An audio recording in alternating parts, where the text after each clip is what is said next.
Okay, we'll sign right here, right? Sir. There is a new peace plan for Eastern Europe, the Middle East, and the world. Donald Trump's administration wants to resolve the most pressing conflicts within the next 4 months. Address all of those things, but we understand that. We have technical teams working on it, and we're hopeful that by the end of this year, we actually, and maybe quite a bit sooner, we actually can find the ingredients to get to that peace deal. U.S. President Donald Trump is once again taking on a very difficult task. The Republican president wants to protect defenseless Ukrainian civilians who are attacked every day by barbaric Russia at all costs. A trilateral meeting between Trump, Zelensky, and Putin is still possible. I want to see that deal end. It's very serious what I have in mind if I have to do it, but I want to see it end. I think that in many ways he's there. Sometimes he'll be there and Zelensky won't be there. You know, it's like, who do we have today? I got to get them both at the same time. But I want to have it end. We have economic sanctions. I'm talking about economic, because we're not going to get into a world war. Volodymyr Zelensky has expressed his readiness to resume talks. Від Сполучених Штатів Америки. The Americans are putting pressure on Russia. Further sanctions are needed. We are working closely with America. At the end of the week, we will have further talks on a trilateral meeting with Russia. The American administration will consider peace scenarios for Ukraine. Talks are planned in New York.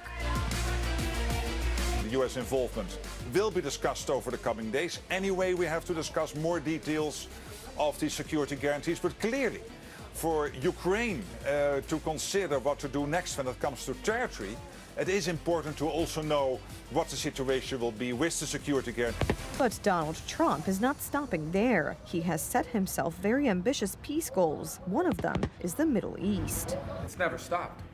We've always looked to find a solution there. Ultimately, as the president said, we want it to end. It has to end with no Hamas.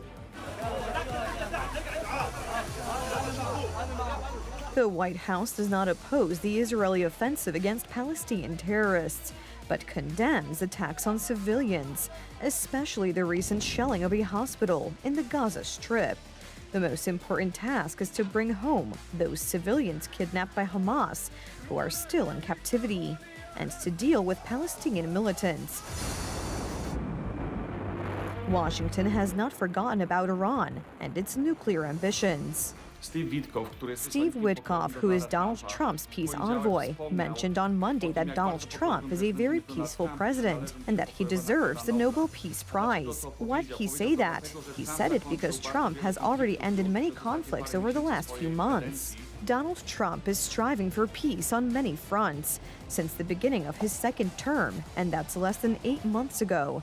The Republican has stopped escalating conflicts between India and Pakistan, Cambodia and Thailand, Armenia and Azerbaijan, and pacified aggressive Yemeni Houthi terrorists.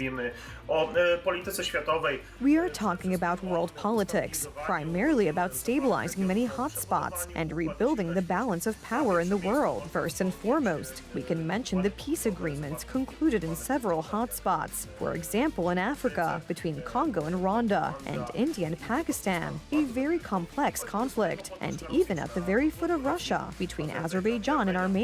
In addition to the peace agreements themselves, something very important to mention is the demonstrative and historic alliances concluded with Arab countries.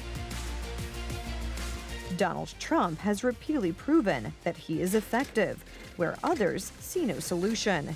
And if anyone can bring peace to the Middle East and Eastern Europe, it is the American leader.